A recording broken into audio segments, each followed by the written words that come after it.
오늘은 우리가 대강절 둘째 주일로 지킵니다. 대자란 말은 기다린다라는 뜻이고 강은 강림한다, 내려온다 이런 뜻입니다. 그래서 5세기경에 이제 프랑스에서 주님이 다시 오실 걸 기다리고 기리는 때로는 축제의 시간이 되기도 하고 때로는 경건의 시간이 되기도 하는 시간을 지금까지 내려오고 있습니다. 아마 이거는 주님 오실 때까지 우리는 사실은 매일매일 삶이 기다리는 삶이 되어야 될 줄을 믿습니다. 예. 내일 온다고 오늘 막 시컷 먹고 그런 게 아니고요. 예. 언제 오시도록 우리는 준비되어 있어야 됩니다. 여러분, 달리기 운동 마라톤 하는 사람들은요, 매일매일 한 26.2마일을 달리기 위해서요, 그것만 달리는 게 아니에요. 한 몇 개월을 준비합니다. 하루에도요, 몇십 킬로를 달리기도 하고요. 그래서 그 루틴에 맞는 삶을 준비하며 훈련하며 살아갑니다. 훈련도 하나도 안 돼 있다가 내일 마라톤 뛰라 그러면요, 그 사람은 뭐 1, 2마일, 뭐 10마일은 어떻게 가겠지만 그거는 완전 고생하다가 집에 옵니다. 예. 우리가 주님 만날 때요, 이런 삶이 되면 안 되겠잖아요, 그죠? 예. 주님 앞에 갈 때도요, 정말 매일매일 삶에서 우리가 주님과 동행하면서, 어제 만났던 그 주님이 오늘 나에게 되고 내일 또 만날 수 있는 그러한 믿음의 신앙이 되기를 간절히 바랍니다. 우리 옆에 계신 분들 인사하겠습니다. 우리 의의 종이 되었습니까? 지난주 설교 제목이었어요. 여러분 아마 기억하시기도 하시겠지만 또 잊어주셔서 감사합니다. 예. 여러분, 그래도 말씀을 읽으면 또 하나님이 여러분 말씀에 심령 속에 깨닫게 하는 은혜가 있을 줄 믿습니다. 여러분, 우리 구원은 어떻게 얻었죠? 마음으로 믿고 입으로 시인하고. 다시 한번 여쭤봅니다. 여러분, 구원은 어떻게 얻었습니까? 별 소리가 다 나오네요. 예, 구원은 믿음으로 얻습니다. 이건 여러분 변하지 않고요, 우리가 흔들리면 안 돼요. 구원은 우리 며느리 때문에 얻습니다 이러면 안 됩니다. 구원은 우리 아버지 때문에 얻습니다 이러면 곤란합니다. 예, 구원은 믿음으로 얻습니다. 그래서 의인은 믿음으로 말미암아 살리라 말씀했습니다. 자, 우리가 구원은 은혜로 얻는다고 했는데, 그러면 신앙생활에 어떻게 해야 되느냐? 신앙생활에 성실해야 되느냐? 라는 질문을 던지게 되지요. 그래서 우리는 지난주에 성도는 죄의 종이 아니라 의의 종으로 살아야 한다. 그래서 우리에게 주어진 것은 순종과 헌신의 삶을 통하여서 구원을 받았지만 이 구원을 이루기 위해서 주님 앞에 가는 그날까지 점진적으로 이 성화의 길을 걸어가야 한다라는 것에 대해서 말씀을 드렸습니다. 자, 오늘 본문은 이미 구원받은 우리가, 그런데 하나님이 율법을 주셨어요. 그럼 이 율법이 우리 믿는 사람에게 왜 주셨느냐? 왜 율법이 있느냐라는 질문을 하게 됩니다. 이스라엘 백성들이 가나안 땅에 가기 전에 시내산에서 모세에게 율법을 주셨어요. 그 주신 내용은, 사실은 율법은요, 우리가 어떤 것이 죄인지를 알려주는 거예요. 우리 미국에 살다 보면 법이 있습니다. 교통법이 있고요, 민법, 형법 다 있습니다. 저는 그런 건 잘 몰라요. 그러나 우리 교통법은 우리가 잘 알잖아요. 빨간불일 때는 어떻게 돼요? 스탑! 예. 스쿠버스가 지나가다가 갑자기 깜빡깜빡 옆에서 스탑 사인이 착 나오면 어떻게 돼요, 여러분은? 스탑해야 됩니다. 거기를 휙 지나가면 어떻게 될까요? 아이고, 잘하시네. 어떻게 받아봤어요? 예, 우리 안 받아봐도 이게 책으로 읽어보고 시험 칠 때 다 하는 거예요. 자, 스쿨 존에는 몇 마일 가야 되죠? 예, 각각 다를 때가 많지만 보통 한 20마일에서 25마일 정도입니다. 어떨 땐 거긴요, 카메라가 있어요. 착각 지키면 이거요 뼈도 박도 못합니다. 어떻게 해야 되죠? 벌금 내야 돼요. 벌금 안 내면 이게 나중에 따따블이 되고 막 이게 어렵습니다. 자, 이 율법은 우리에게 죄가 무엇인지 알려주는 기능이 있습니다. 자, 그런데 우리가 주님 앞에 은혜로 받은 사람으로서 이 땅에 살아가면서 과연 이 율법이라는 게 있는데 이게 과연 나와의 관계 속에서 어떤 관계인지 오늘 본문을 통해서 바울은 다시 한번 상기시켜주고 있습니다. 이 율법에 대해서 누구보다도 잘 알고 있는 사람이 바로 사도 바울이었어요. 이 율법을 지키기 위해서 그는 바리새인으로서 정말 여러 가지 있지만 하나만 어기면 어떻게 되죠? 법을 어긴 거예요. 내가 그때 안 하려고 했는데 그만 스피드가 해가지고 스피딩 해가 티켓 먹을 때가 있잖아요. 경찰이 없을 때는 싱싱 달리는데 어느 날 가다 보니까 경찰이 딱 지키면 사실 우리는 매일매일 티켓 먹고 살아요. 안 띠껴서 그렇지. 맞아요, 안 맞아요? 감사합니다. 그 시간이 없을 때는 막 저도 발 뜰 때가 있어요. 솔직히 고백합니다. 60마일 존인데 60마일 다니는 사람이 거의 없어요. 제가 한 50마일로 달렸더니까 제 차가 어떻게 하는지 아시죠? 씩 돌아갑니다. 아마 그렇게 생각해서 이 사람이 왜 이렇게 천천히 갈까? 나는 바빠 죽겠는데. 예. 자, 오늘 말씀을 통해서 우리에게 율법으로부터 우리는 자유되었다, 해방되었던 그 관계에 대하여 바울은 설명하고 있으며 저와 여러분에게 은혜의 시간이 되기를 바랍니다. 자, 오늘 제목처럼 우린 율법에서 해방된 사람입니다. 자, 그 관계를 바울은 첫 번째로 보면 결혼 관계에 대하여서 비유로 말씀하고 있습니다. 자, 이 바울은 이 로마 교회에게 편지하면서 성도들에게 1절에 뭐라면 형제들아 내가 법 아는 자들에게 말하노니 이 법이라는 것은 모든 사람들이 다 알 수 있는 법을 말하고 있습니다. 법의 원리가 뭔가요? 그 법은 사람이 살아있을 때만 효력을 가집니다. 그러나 죽어버리면 그 사람에게는 법이 적용되지 않습니다. 우리 많은 재판들을 보면 그 한 사람을 피고인이 있는데 이 피고인이 죽으면 어떻게 돼요? 그냥 덮어버리고 그냥 클로즈 해버립니다. 그래서 죽음은 이 모든 법적 요구를 종결해버려요. 그냥 스탑해버린다라는 겁니다. 그런데 중한 범죄를 범한 사람이라 할지라도 이 죽은 자에 대한 형벌에 대하여서 선고하거나 또는 집행하는 일은 무의미한 일이기 때문에 그렇습니다. 그래서 죽은 자는 죽음으로써 모든 법적 요구로부터 자유로워질 수 있다라는 겁니다. 그래서 사람이 죽으면 모든 법에서부터 그 관계가 끝나버립니다. 그럼 죽은 사람에게 뭐 10년 은도해버린다 어떡합니까? 감옥에 갈 수 없습니다. 자, 바울은 율법과 이 성도 간의 관계를 결혼, 부부 관계를 비유하면서 당시 유대 사회는 한 아내가 남편에게 매여져 있다, 법적으로 매여져 있다라고 말하고 있습니다. 그래서 바울은 율법이 살아있는 사람에게만 구속력이 있다는 사실을 말해주므로 법의 일반적인 원리를 적용하면서 당신들 이 법 알지 않느냐? 그러나 하나님이 주신 율법에 대하여 다시 한번 상기시켜 주고 있습니다. 2절에 보니까 남편이 있는 여인이 그 남편 생전의 법으로 그에게 매인바 되나.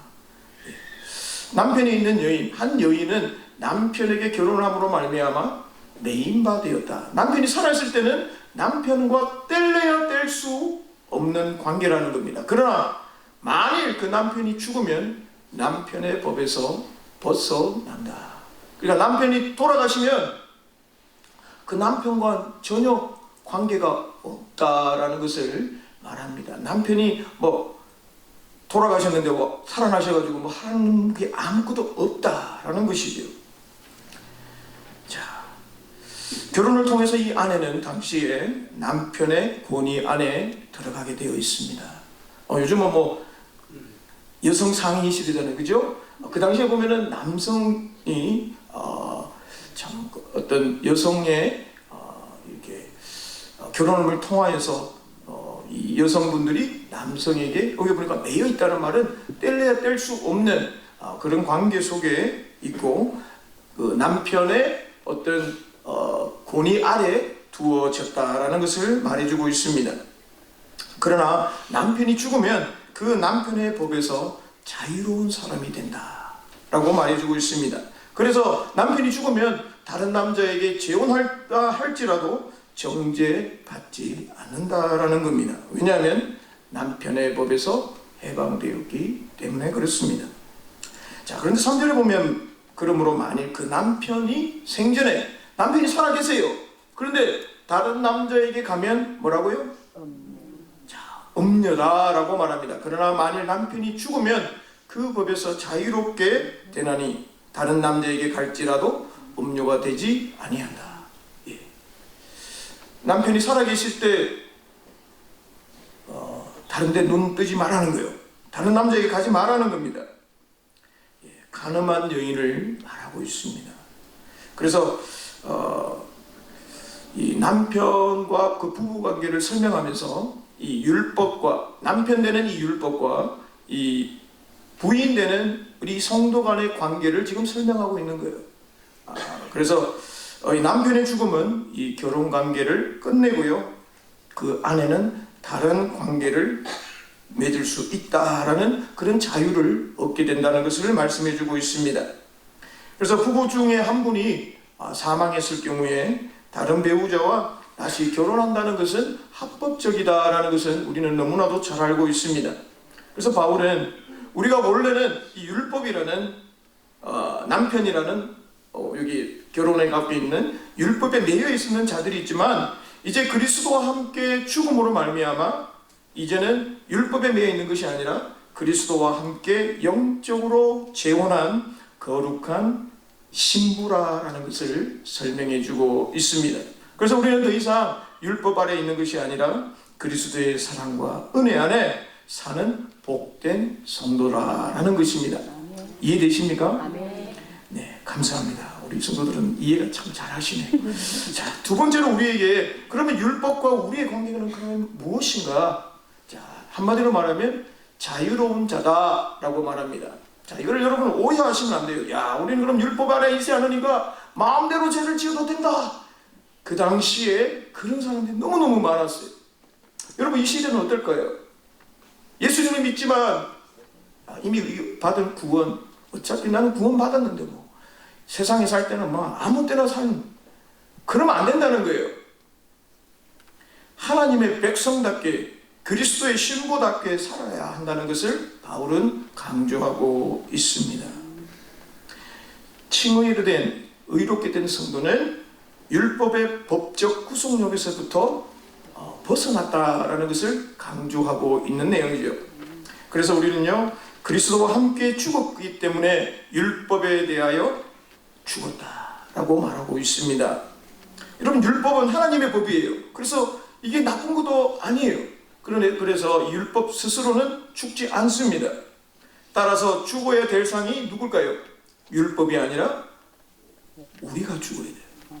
우리가 율법 아래서 죽을 때에 그 옛사람이 그리스도와 함께 십자가에 못 박을 때만 죽게 된다는 사실입니다.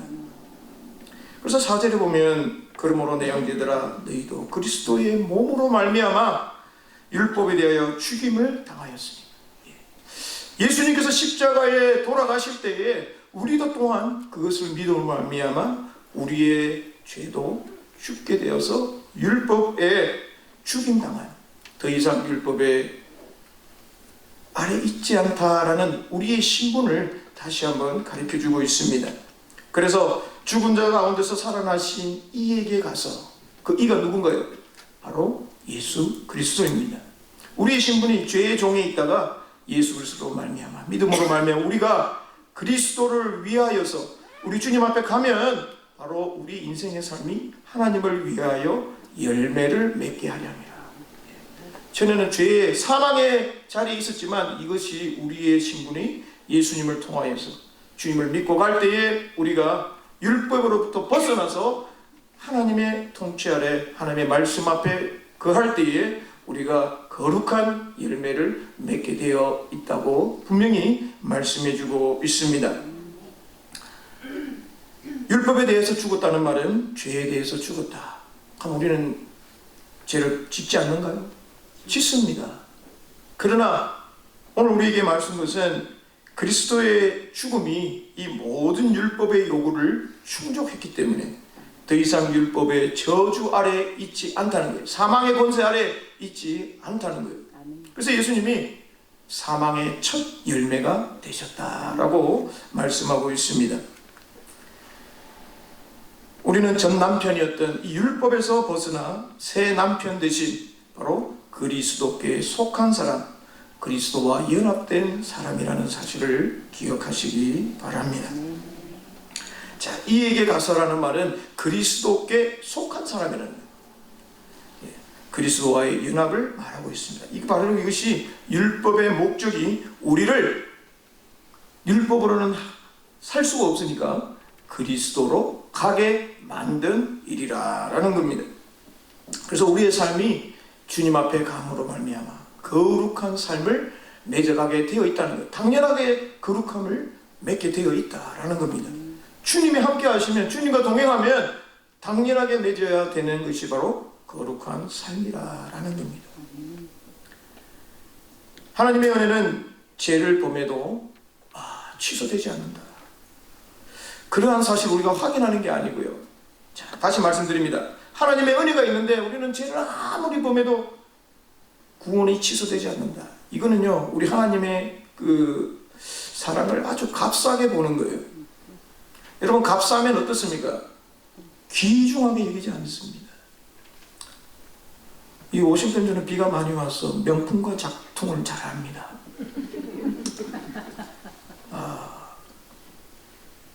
이게 값이 싸면요, 뭐 아무렇게나 막 쓰고요, 그냥 버리고 씁니다. 근데 이게 귀중하다, 비싸다 그러면 여러분 어떡합니까? 이거 아무렇게나 쓸 수 없죠. 참 귀중하게 생각하고 닦고 또 닦고. 귀중하면요, 자기 몸처럼 여겨요. 안 그렇습니까? 여러분, 부부간에도 사용하면 얼마나 자기 몸처럼 여기지 않습니까?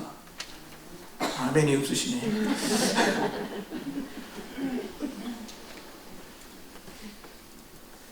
그런 값싼 그런 은혜가 아니라 거룩한 열매를 맺을 수 있게 되었다는, 주님 때문에 내가 변화되어서 주님의 자녀로 살 수 있다는 그러한 우리의 신분이 변화되었다는 그 마음을 가지고 그 사실을 확인하는 것이 바로 은혜라는 것을 말씀해 주고 있습니다. 그래서 여러분, 우리는 율법의 행위로는 구원을 얻을 자가 아무도 없다라는 것을 말씀해 주고 있습니다.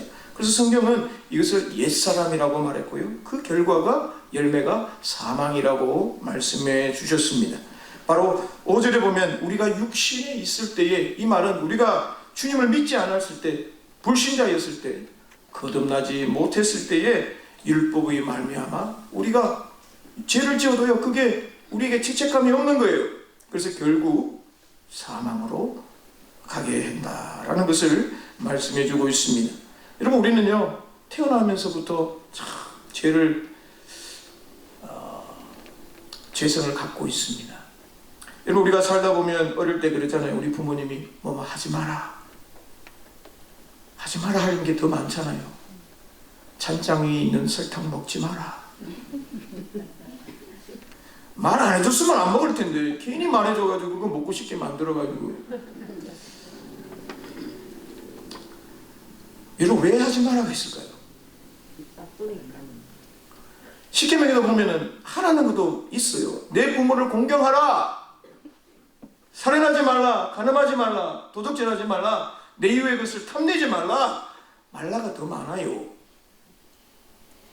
왜 말라가 많겠습니까? 하나님은 우리를 하지 말라고 한 게 아니라 그 반대로 봐야 돼요. 하나님을 사랑하면 이것을 하지 않게 되어 있는데, 우리가 자꾸만 죄 아래 있으면 자꾸 우리 마음속에는 우리의 죄의 종력이 자꾸만 하지 말라 그러는데 오늘서 우리는 보고 있어요. 하지 말라 그러는데 우리의 마음속에 이미 여러분 죄를 갖도록 충동하게 한다라는 사실입니다. 그래서 우리가 우리 스스로는 이것을 죄에 대한 충족을 할 수 없다는 것을 분명히 말씀해 주고 있습니다. 그러나 예수님의 십자가를 통해 바로 우리가 이 모든 죄와 사망의 법에서 해방시켜 준 줄 믿습니다. 그래서 예수님과 연합할 때만 우리가 하나님의 그 거룩한 열매를 맺을 수 있습니다. 그래서 우리는 늘요 선한 싸움을 싸워야 합니다. 나는 자신 있어. 여러분 자신 있다 하면요 넘어집니다. 선자일수록 넘어집니다.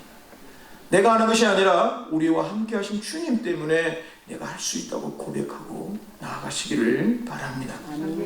자신과의 싸움이에요. 여러분 날마다 얼마나 여러분 자신과의 싸움을 합니까? 바울은요 자기 지체 속에 다른 법이 내 마음과 싸워 내 지체 속에 있는 죄의 법으로 나를 사로잡는 것을 보는도다. 주님을 믿지만 늘 마음속에 내 속에 있는 죄악들이 자꾸 일어나가지고 싸우고 있는 모습을 본다는 거예요. 그래서 그는 나는 오라, 나는 공고한 사람이다. 자, 성도는 어떻게 살아야 될까요? 바로 세 번째로 보면 성령 안에서 새로운 마음으로 살아야 한답니다. 6절에 보니까 이제는 말할 뜻은 바로 더 이상 육신에 있지 아니하고 하나님의 앞에서 의롭다 함을 받은 그러한 새로운 하나님의 피조물로 살아갈 때에 우리가 이미 얽매였던 것에 죽었으므로 이 말은 율법에서 벗어났으므로 우리는 새로운 것을 섬겨야 한다. 자, 새로운 게 뭘까요? 앞에 영의 새로운 것 바로 성령에 연합된 은혜를 말씀하고 있습니다. 그래서 예수님이 이 땅에 성천하시면서 내가 너에게 보혜사를 보내주겠다라고 약속하셨고요. 그 성령을 기다렸던 120명의 제자들이 성령의 은혜를 입을 때 어떻게 됐습니까? 변화되었고요. 그들의 인생이 하나님 앞에 전에 드려지는 인생으로 변화되고 말았습니다. 도망자였고 비겁자였고 약하에 빠졌던 그 베드로가 주님의 놀라운 성령을 받았을 때 야, 저자가 어떻게 저렇게 말할 수 있을까? 하나님이 함께하면요 우리가 변화된다니까요. 여러분 변화되기를 원하시죠? 예, 이미 변화됐어요. 근데 우리 속에 성령의 능력을 여러분 제어하지 마시고 감추지 마시고 하나님께서 여러분의 마음을 통하여서 하시고자 할 때 주님 하시옵소서. 영의 새로운 것 바로 그리스도와의 연합을 말하고요. 성령 충만을 말하고 있습니다. 여러분 마음이 바뀌면요 인생이 바뀌어요. 아멘? 아멘. 우리의 생각을 좀 바꿔야 돼요. 우리 좀 안 바뀌는 게 사람이라고 그러잖아요. 그런데 주님의 말씀이 들어가면요 변화됩니다. 사도 바울이 성령이 그에게 임할 때요 자신을 주님 앞에 드리는데 조금도 주저하지 않았습니다.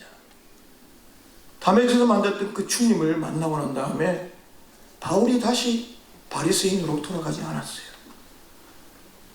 주님 앞에 자신이 이방의 빛이라고 된다고 말할 때에 그 말씀 붙잡고 하나님 앞에 나갔고요.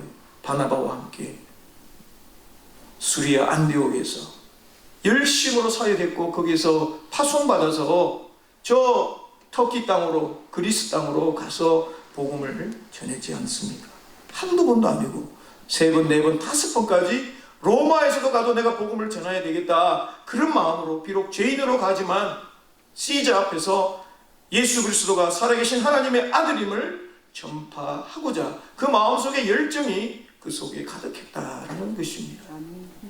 이런 복음은요 사람을 변화시키는 다이너마이트와 같은 능력이 하나님께 우리에게 주신다라는 사실입니다. 갈라디아서 5장 16절에 보면 내가 너희에게 이르노니 너희는 어떻게 해요? 성령을 따라 행하라 라고 말합니다. 그러면 육체의 욕심을 이루지 아니하리라. 성령에 따라 행하면 여러분 육체의 욕심을 이루지 아니하리라. 우리가 무언가를 결정하고 무언가를 행할 때에 이것이 과연 내 욕심인가? 여러분, 사람의 욕심은요 한도 끝도 없어요. 여러분, 만물 주면 기쁘죠? 아이고, 아무도 안 기쁘지. 만물이라는 게 얼마나 큰 돈입니까? 그렇죠? 이 우리는 사실 100불도 큰 돈이에요. 20불도 큰 돈이에요. 근데 생각하지 않는 것을 우리가 받으면요, 사실 우리는 감사해야 됩니다. 안 그렇습니까? 예. 내가 벌 수 없는 10,000달란트의 그 은혜를 입은 우리가, 갚을 수 없는 우리가 겨우 100다나리온 받은 그 사람을 목을 붙잡고 내놔라고 막, 그러면 우리 주님 어떻게 한다 그랬죠? 감옥에 쳐박아버린다. 우리가 그런 은혜를 받은 사람이에요. 바울은 십자가의 길, 순교의 길을 가면서도 슬퍼하거나 후회하거나 갈등하지 않았어요. 빌립보에서 죽도록 얻어맞고, 아이고 하나님, 이거 내가 잘못 온 것 같아요. 내가 그냥 안디옥에서나 열심히 할 걸 괜히 이곳에 그리스 땅에 와가지고 두드러 맞고 좋은 일 하다가 복음 전하다가 매도 시커 맞고 내 손에 이게 착고가 찬 이게 하나님, 이게 뭡니까? 제 그때는 그랬을 거예요. 하나님, 나 이거 목사 안 할래요. 그냥 또 때려치우고 선교사 안 하고 그냥 갈랍니다. 바울은 그렇게 하지 않았어요. 실컷 두드러 맞고도 하나님 앞에 찬양합니다. 그럼 우리가 복음을 전하다가, 말씀을 전가하다가, 사역하다가 힘들고 어려울 때 우리 인간은요, 마귀는요, 야, 그만해라, 그만. 다 됐다. 그냥. 그럴 때 있습니다. 만약에 우리가 그렇게 하면요, 사탄에게 지는 거예요. 그럴 때 주님 뭐라 그럽니까? 용기 주시고요. 주님의 생각 가운데 이 빌립보 감옥을 흔들어서 이 착고를 풀어줍니다. 힘들었던 걸 풀어줘요. 자유자의 모습을 줍니다. 그러나 바울은 도망가지 않았어요. 간수를 살리기 위해서, 한 사람이라도 복음을 전하기 위해서 그는 떠나지 않았습니다. 바울은 갈라디아서 6장 17절에 보면 내가 내 몸에 예수의 흔적을 지니고 있노라. 여러분의 인생의 삶에 예수님의 흔적을 얼마나 갖고 있는지요. 부끄럽지만 제 엉덩이에 말씀드렸죠. 어릴 때 어머니를 찾다가 뜨거운 솥 국물에, 여기 물에 퐁당 빠져가지고 제 엉덩이가 막 데어버렸습니다. 그래서 어릴 때는 늘 앞으로 누워 잤어요. 저는 물론 아팠겠죠. 어릴 때니까, 갓난애기니까. 정말 아팠던 분이 누구겠어요? 예. 아빠는 왜 안 불러요? 부모의 마음이 아니겠습니까? 제가 어릴 때는요, 샤워할 때 이 엉덩이 남한테 보일까봐 이렇게 앞으로 좀 부끄럽지만 이 엉덩이를 뒤로 가렸어요. 왜냐면 그 상처가 너무 크기 때문에 그래요. 그래도 감사하지, 얼굴이 아니고 이 보이지 않는 곳에 있으니까. 그런데 하나님한테 기도했어요. 하나님, 이 상처 제가 성장하면 조금씩 좀 줄여주세요. 그러니까 크니까 정말 조금씩 줄이더라고요. 그래서 죄송합니다, 이렇게 한 번씩 생각나면 우리 어머니가, 우리 부모님이 얼마나 마음이 아팠을까. 자, 예수의 흔적, 우리 마음속에도, 우리의 심령 속에도, 우리의 삶에도 여러분의 예수의 흔적이 있으면 정말 주님이 우리를 바라보시고, 야, 네가 나를 위해서 예수의 나의 흔적을 가졌구나. 정말 기뻐하고 정말 우리를 애틋하게 생각하시는 분이 누구일까요? 하나님 아버지가 아닐까요? 우리의 생각, 그래서 성령님은 우리에게 임하셔서 우리 안에 하나님이 원하시는 생각을 심겨주십니다. 로마서 12장 2절에는 너희는 이 세대를 본받지 말고 오직 마음을 새롭게 하므로. 여러분, 사실 우리가 교회 오는 게 뭐냐면요, 마음을 날마다 새롭게 하는 거예요. 옛날의 마음을 벗어버리고요. 주님 말씀 앞에서 내가 주님이 원하시는 마음이 무엇입니까? 그 마음 트랜스폼하는. 아멘. 그래서 하나님의 선하시고 기뻐하시고 온전한 뜻이 무엇인지 분별하는 저와 여러분이 되기를 간절히 바랍니다. 나의 생각, 나의 결정이 정말 하나님을 기쁘시게 하는 일인가? 성령의 인도하심을 걸어가는 것이 바로 성화의 길인 줄 믿습니다. 말씀 맺겠습니다. 바울은 율법을 지킴으로 구원을 얻는다고 주장하는 그들에게 분명히 말합니다. 아닙니다. 우리 믿는 성도는 이미 율법에 대하여 죽었습니다. 그래서 죽음은 법적 효력을 끝내는 사건이었고요. 율법에서 죽지만 예수 그리스도를 통해서 다시 살아난 우리는 더 이상 율법 아래 있지 아니하고 하나님 은혜 아래에 있다는 사실입니다.